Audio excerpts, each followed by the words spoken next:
Sétima Jornada Virtual Internacional em Pesquisa Científica. Título do nosso trabalho: As implicações da pandemia da Covid-19 no trabalho docente em uma escola de educação profissional no estado do Paraná. Esse trabalho foi desenvolvido por mim, Everton Donizete Chielti, com a professora doutora Ana Lúcia Pereira e o professor doutor João Carlos Pereira de Moraes. Iniciamos a nossa pesquisa a partir da suspensão das aulas presenciais em todo o território brasileiro em 20 de março de 2020, como uma medida de prevenção ao avanço da contaminação da Covid-19 já detectada em nível de pandemia. Com autorização legal para o cumprimento do calendário escolar por meio de atividades não presenciais, na tentativa de manter o processo formativo em tempos de distanciamento social, foi implementado o ensino remoto emergencial. Nas escolas estaduais do Paraná, a mantenedora Secretaria de Estado da Educação disponibilizou a plataforma digital online Google Classroom como mediadora dos processos de ensino e aprendizagem. Porém, esses recursos não estavam sendo suficientes para atender os estudantes e ocasionavam novos desafios aos professores. Havia também problemas como atraso na emissão de normativas relativas à educação profissional técnica de nível médio durante o ensino remoto emergencial e a ausência de recursos importantes nessa plataforma Google Classroom para o ensino. Também era preocupante a insuficiente formação continuada dos professores, e isso também ajudou a potencializar o afloramento de situações crônicas. O objetivo dessa pesquisa é analisar o trabalho docente durante a pandemia da Covid-19 na implementação do ensino remoto emergencial na educação profissional e técnica de nível médio, a partir da análise de publicações acadêmicas sobre o tema e da vivência do pesquisador em loco em uma escola de educação profissional nesse período. As análises são focadas em registrar e debater as superações e as dificuldades encontradas pelo trabalho docente durante a pandemia da Covid-19. A fundamentação teórica parte-se também da interrupção das aulas presenciais em todo o território brasileiro, através de uma portaria do Ministério da Educação, em 17 de março de 2020. No estado do Paraná, a efetiva suspensão das aulas presenciais ocorreu 3 dias após, em 20 de março de 2020, através de um decreto estadual. Temos também a transposição do ensino presencial para ambientes online, algo que tinha acontecido. As instituições se viram na incumbência de aderir às tecnologias de informação e comunicação como meios digitais para propiciar algum nível de ensino e interação para os estudantes esses em distanciamento social como uma medida de prevenção da Covid-19. Parafraseando Carvalho 2020, a escola viu-se na emergência de levar para as suas salas de aula presenciais para o ambiente virtual.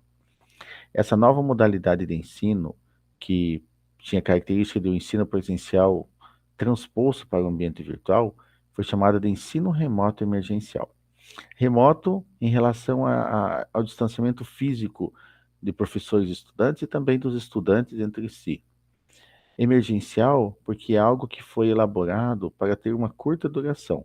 Segundo o PEAR 2020, emergencial porque do dia para a noite o planejamento pedagógico para o ano letivo de 2020 teve que ser engavetado. Essa pesquisa é qualitativa, objetivo analisar o trabalho docente durante a pandemia da Covid-19, no ensino remoto emergencial, através do acompanhamento em loco do cotidiano de uma escola, através da análise das determinações legais que normatizaram o ensino remoto emergencial nesse tempo, suas implicações, publicações acadêmicas referentes ao tema e os impactos do período pandêmico no trabalho docente na educação profissional. Os dados obtidos advêm das análises das implicações dessas determinações legais lançadas sobre a educação profissional, das reflexões contidas nas bibliografias e da percepção do pesquisador atuando como professor regente em uma escola nesse tempo. Como resultado de discussão, temos que o trabalho dos professores nesse tempo foi de busca por inovação em suas aulas, porém permeado de incerteza. O enfrentamento a uma situação inédita de fechamento das escolas, distanciamento social, medo da doença, a cobrança por elaborar aulas mais produtivas e aulas sob medida para cada público atendido pelo ensino remoto, para cada estudante que dependia do ensino remoto demandavam grande parte do tempo e da energia dos professores. Para Saraiva, Traversino e Lockman, 2020, a docência nos tempos de pandemia avançava no meio da incerteza e da adversidade, porque os professores estavam tentando avançar em seus trabalhos, mesmo sem garantias de que estavam no caminho certo. A tentativa de disponibilizar materiais de ensino mais significativos para os estudantes também era a atribuição dos professores. Nas disciplinas curriculares comuns do ensino médio, havia videoaulas gravadas por um professor e material, né, e conteúdos de estudos em forma de slides, disponíveis no Google Classroom. Cabia então ao professor, né, ao professor regente, realizar aulas em vídeo ao vivo, através do Google Meet, né, elaborar, postar, corrigir atividades avaliativas, e essas aulas por Meet que o professor realizava deveriam ser transmitidas no horário oficial das aulas, né, na grade de horários de cada estabelecimento escolar. As demais atividades do professor ficavam para o momento denominado hora-atividade.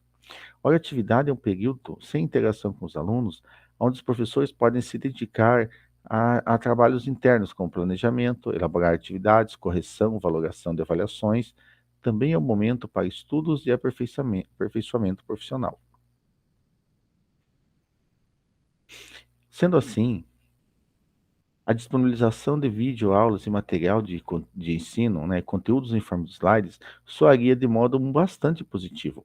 Porém, foi detectado que esse material chegava com esvaziamento conceitual.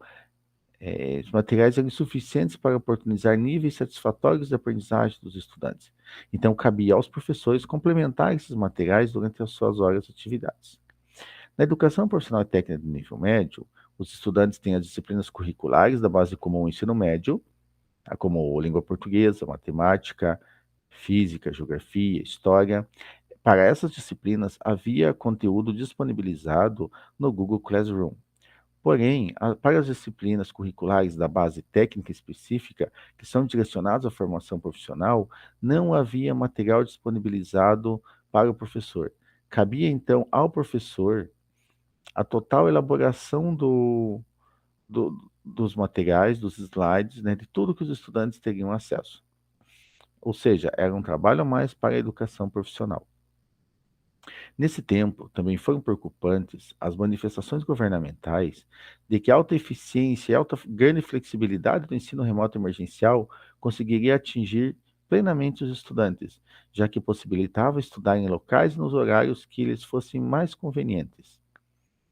Para Bonilla e Molina, 2020, o discurso neoliberal ventilado durante a pandemia foi de que as escolas presenciais estão ultrapassadas e que a incumbência das famílias propiciar computador, internet e acesso a plataformas digitais. Ou seja, era uma tentativa, né, era o início do discurso da transferência que o Estado tentava transferir para as famílias uma obrigação que é da educação pública.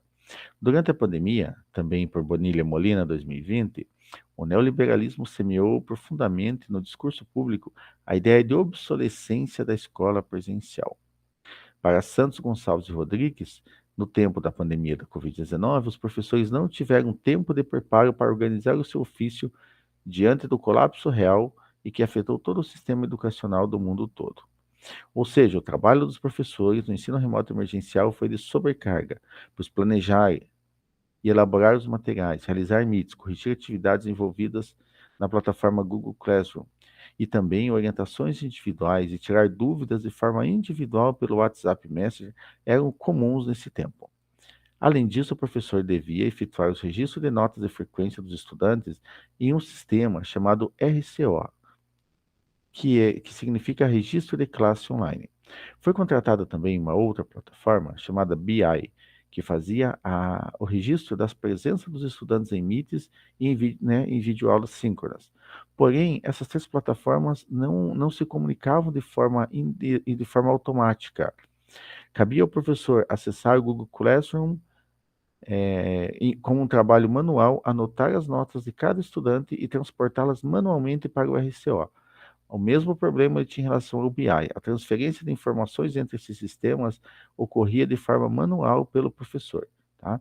Então esse era mais um trabalho, mais uma incumbência às atividades do docente. Isso, então, potencializou que atividades administrativas dos professores estavam incompatíveis com a carga horária contratada, comprometendo a disponibilidade para o planejamento das ações didáticas. Considerações finais. Consideramos que o trabalho docente nesse tempo foi de extenuante dedicação, de grande busca por formas de inovação nas práticas pedagógicas, visando atrair e motivar a todos os estudantes, né, através de um ensino sob medida, que foi o ensino remoto emergencial. E também foram descobrindo novas formas de ensinar e aprender. Percebemos as nítidas deficiências crônicas da educação, como a precarização do trabalho docente e também na exígua formação continuada dos professores. Mesmo que tivesse sido disponibilizada uma formação de qualidade, os professores estavam sobrecarregados com a sua jornada semanal de trabalho no ensino remoto emergencial e dificilmente teriam uma participação com qualidade, com propriedade. Insuficientes foram as condições de acesso a equipamentos e internet por parte dos estudantes, o que comprometeu grande parte do ensino remoto emergencial. A exigência de que os professores acessassem vários sistemas informatizados, Google Classroom, BI e RCO, e o transporte manual de informações entre eles, causava grandes transtornos aos professores. Referências utilizadas. O nosso muito obrigado.